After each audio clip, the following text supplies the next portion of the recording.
ప్రపంచం మొత్తానికి కేంద్ర బిందువు ఎక్కడ ఉందో మీకు తెలుసా?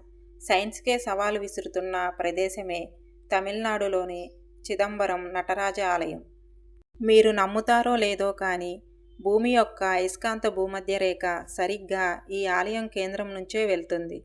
అందుకే దీనిని విశ్వం యొక్క కేంద్రం అని పిలుస్తారు. ఈ ఆలయ నిర్మాణం ఒక అద్భుతం.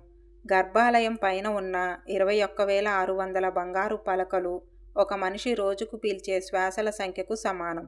ఆ పలకలను బిగించడానికి వాడిన 72,000 మేకులు మన శరీరంలోని నాడులను సూచిస్తాయి. అంటే ఈ ఆలయం మన మానవ శరీరానికి ఒక ప్రతిరూపం. ఇక్కడ అన్నిటికంటే పెద్ద రహస్యం చిదంబర రహస్యం. గర్భాలయంలో పరమశివుడు ఆకాశ రూపంలో ఉంటాడు. ఇక్కడ స్వామివారి పక్కనే ఒక ఖాళీ స్థలం ఉంటుంది. అక్కడ ఏమీ ఉండదు. అంటే దైవం అంతటా వ్యాపించి ఉన్నాడని చెప్పడమే దీని అసలు రహస్యం. పంచభూత లింగాలలో ఆకాశలింగంగా పిలువబడే ఈ క్షేత్రం ఆధ్యాత్మికతకు మరియు విజ్ఞానానికి ఒక అద్భుత వారధి. ఇలాంటి మరిన్ని ఆధ్యాత్మిక రహస్యాల కోసం ఇప్పుడే సబ్స్క్రైబ్ చేసుకోండి.